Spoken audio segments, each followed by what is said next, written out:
শ্রী শ্রী ঠাকুর মা স্বামীজি এবং স্বামী অভেদানন্দজি মহারাজের এবং সমস্ত পার্শ্ববৃন্দের অশেষ কৃপায় সমাগত হতে পেরেছি। আমাদের সাথে কলকাতা থেকে মহারাজ এসছেন। তাই প্রথমে আমার প্রণাম জানাচ্ছি রামকৃষ্ণ বেদান্ত মঠ ও আশ্রমের অধ্যক্ষ স্বামী মুক্তিকামানন্দজি মহারাজের শ্রীচরণে। আমার প্রণাম রামকৃষ্ণ বেদান্ত মঠ আশ্রমের সাধারণ সম্পাদক মহারাজ স্বামী আত্মবোধানন্দজি মহারাজ, মঞ্চে উপস্থিত অন্যান্য সন্ন্যাসী এবং রামকৃষ্ণ বেদান্ত মঠ আশ্রমের আমাদের যে শাখাগুলি আছে সেখানে উপস্থিত সমস্ত সন্ন্যাসী বৃন্দকে আমার প্রণাম, ব্রহ্মচারী ভাইদের আমার স্নেহ এবং ভালোবাসা, এবং আমার সামনে উপস্থিত রামকৃষ্ণ ভক্তবৃন্দকে যথাযথ শ্রদ্ধা এবং প্রণাম। মহারাজ পাঠ করতে বলেছেন শ্রী রামকৃষ্ণ ভক্ত আর ভগবান। লেখক স্বয়ং মহারাজ নিজে স্বামী আত্মবোধানন্দ।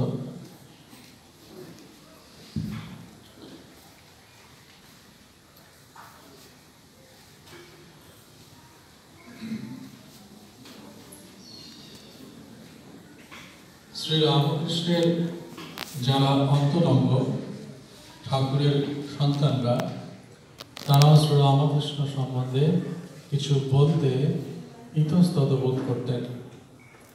এত বড় যে তাঁর ইতি করা যায় না, অর্থাৎ তাঁর কোথায় শুরু কোথায় শেষ কিছুতে উদ্ধার করা যায় না। কথামৃত পড়ার সময় মনে হয় ঠাকুর যা বলছেন এসব তো সহজ ব্যাপার। আধ্যাত্মিক জগতের কথা তো বেশ বুঝতে পারছি, কিন্তু একটু গভীরভাবে চিন্তা করলে বোঝা যায় যত সহজ ভাবি তত সহজ নয়। সমাজসেবক অশ্বিনী কুমার দত্ত মহাশয় বলেছিলেন, সামনে কথা বললে মনে হতো এক ক্লাসের বন্ধু, পরে ভাবলে মনে হয় ওরে বাপরে কার কাছে গিয়েছিলাম।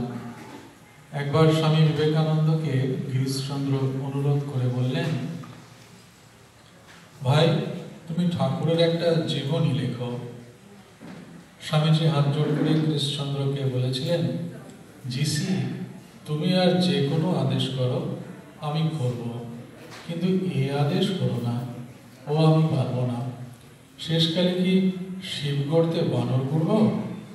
নরঋষি স্বামী বিবেকানন্দ তাঁর অপারগতা প্রকাশ করছেন। ঠাকুর সত্যি সত্যি আমাদের বুদ্ধির পুষ্পদন্তের শিবমহলের স্তোত্রে আছে অসীত গিরিশমস্যা তজ্জ্বলম সিন্ধু বান্ধে সুরতরুবল শাখা লেখনি পত্রমূর্তি লিখতে यदि গৃহীত্বা শারদা সর্বকালম তদপি তব গুণানামীশ পারম নৈয়াতি। নীল পাহাড় যদি খালি হয়, সমুদ্র যদি দোয়াত হয়, পারিজাত গাছের শ্রেষ্ঠ শাখা যদি হয় কলম, আর পৃথিবী যদি হয় কাগজ, এবং সেই কাগজে যদি স্বয়ং বাগদেবী সরস্বতী অনন্তকাল ধরে লিখে চলেন, তবুও হে ঈশ্বর তোমার গুণ বর্ণনা করা শেষ করা যাবে না। মথুরবাবু একবার বলেছিলেন, ঈশ্বর কি আর যা খুশি তাই করতে পারেন? তাকেও তার আইন মেনে চলতে হয়।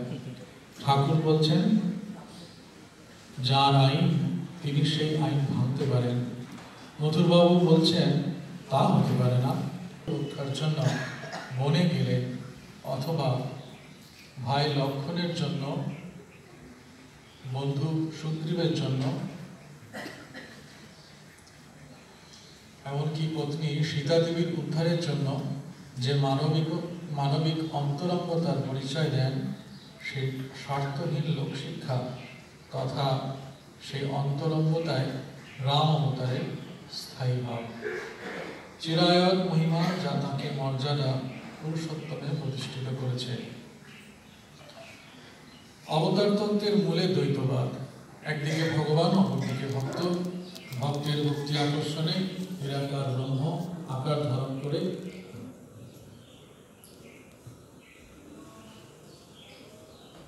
নেমে আসেন। ভক্ত আর ভগবানের সম্পর্ক অতি ঘনিষ্ঠ। ঠাকুর যেমন বলতেন, প্রথম ভগবান চুম্বক হয়ে ভক্তকে টানেন, পরে ভক্ত চুম্বক হয়ে ভগবানকে আকর্ষণ করেন। ভক্ত রূপ অনাহারে তপস্যা করছেন, আর শ্রীকৃষ্ণ গ্রাম্য বালকের বেশে এসে তাকে দুধ দিয়ে যাচ্ছেন। ভক্ত চায় ভগবানকে, তার জন্যে তার প্রাণের আরতি। ভগবানও চান ভক্তকে, তার জন্য তার প্রাণের বিফলতা। ভগবান ভক্তবৎসল, তিনি নিজে এসে ভক্তের মুক্তির পথে যত বাধা আছে দূর করে দেন। সর্বতভাবে তিনি ভক্তকে পালন করেন, তার মনের যত আকাঙ্ক্ষা পূর্ণ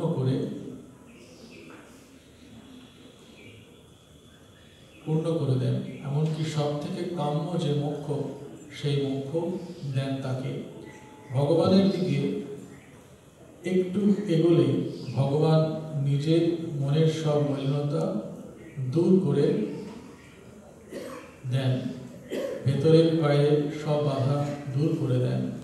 তিনি রস, ভক্ত রসিক, সে রস পান করে। ভক্ত যেমন ভগবান না হলে থাকতে পারে না, ভগবানও ভক্ত না হলে থাকতে পারেন না। তখন ভক্ত হয় রস, ভগবান হন রসিক। ভক্ত হয় পদ্ম, ভগবান হন হরি।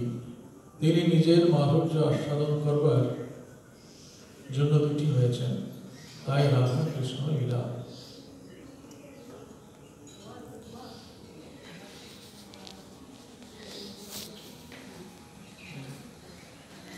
শরৎচন্দ্র চক্রবর্তীর কাছে স্বামী বিবেকানন্দ বলছেন, তিনি যখন তার সন্ন্যাসী ছেলেদের বিশেষভাবে উপদেশ দিতেন, তখন অনেক সময় নিজে উঠে চারদিক খুঁজে দেখতেন কোনো গৃহস্থ সেখানে আছে কিনা।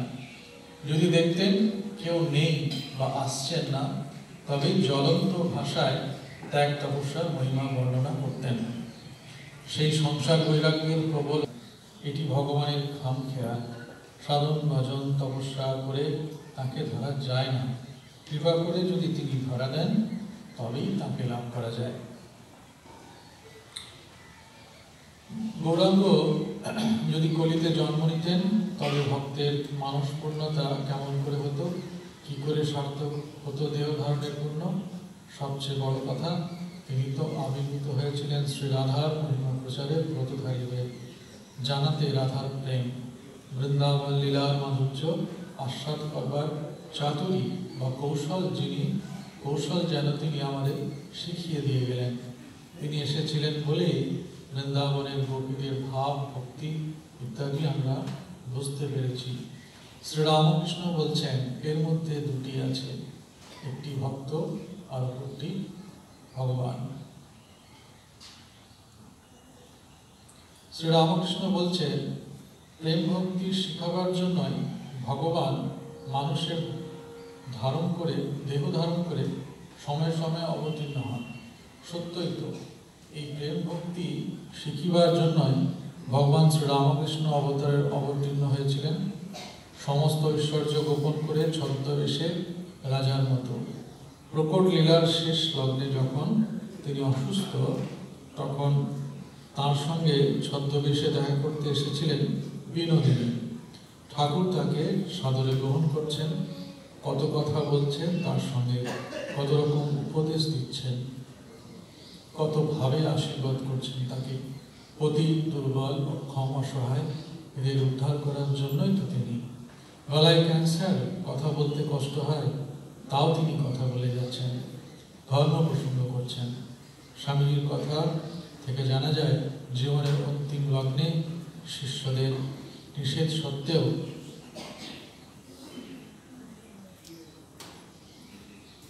ঠাকুর কথা বলছেন, উপদেশ দিচ্ছেন দূর থেকে আগত এক ভক্তকে। এই কথা বলার ফলে তিনি আরো অসুস্থ হয়ে পড়েন। দুঃখ করে বলছেন, শ্রী চৈতন্য পায়ে হেঁটে নাম বেরোতেন, আর আমার এমন শরীর, গাড়ি ছাড়া চলতে পারি না। ঠাকুর কি বিলোচ্ছেন? ধৈর্য নয়, দেখাচ্ছেন মানব জীবনের সার্থকতার পথ। জোশ করে ঈশ্বরকে পাওয়া যায়। ভগবত পথে চলে সংসার নির্বাহ করো। ভগবানের ভালোবাসা আর অপার করুণার কথা শোনাচ্ছেন। ঠাকুর এসেছিলেন, ঠাকুর কি শুধু রসগোল্লা খেতে এসেছিলেন? স্বামীজি বলছেন চির উন্মদ প্রেম কথা। প্রকৃত অর্থে ভগবান শ্রীরামকৃষ্ণ এক প্রেমের উচ্ছল প্রবাহ চারিদিকে প্লাবিত করে ধেয়ে চলেছে। কাউকে বাদ দেবেন না, কোনো ভেদাভেদ নেই, মাতুয়ার বুদ্ধি নেই, সবাইকে ভাসিয়ে নিয়ে চলেছেন অমৃত সাগরে মেলবার জন্য। প্রেম সিন্ধু ভগবান এক জায়গায় বলছেন, এই খোলটার মধ্যে সেই মা ছাড়া কিছুই নেই। মা অর্থাৎ জগন্মাতা, যিনি বিশ্ব ব্রহ্মাণ্ডের চালিকা শক্তি। স্বামীজির কথায় ভক্ত আর ভগবান শ্রীরামকৃষ্ণ ভরিত। এত বড় যে তাঁর ইতি করা যায় না, অর্থাৎ তাঁর কোথায় শুরু কোথায় শেষ কিছুকে উদ্ধার করা যায় না। কথামৃত পড়ার সময় মনে হয় ঠাকুর যা বলছেন সব তো সহজ ব্যাপার। আধ্যাত্মিক জগতের কথা তো বেশ বুঝতে পারছি, কিন্তু একটু গভীরভাবে চিন্তা করলে বোঝা যায় যত সহজ ভাবি তত সহজ নয়। সমাজসেবক অশ্বিনী কুমার দত্ত মহাশয় বলেছিলেন, সামনে কথা বললে মনে হতো এক ক্লাসের বন্ধু, পরে ভাবলে মনে হয় ওরে বাপরে কার কাছে গিয়েছিলাম। একবার স্বামী বিবেকানন্দকে গিরিশচন্দ্র অনুরোধ করে বললেন, ভাই তুমি ঠাকুরের একটা জীবন লেখো। স্বামীজি হাত জোড় করে গিরিশচন্দ্রকে বলেছিলেন, জিসি তুমি আর যে কোনো আদেশ করো আমি করব, কিন্তু এ আদেশ করো না, ও আমি পারবো না। শেষকালে কি শিব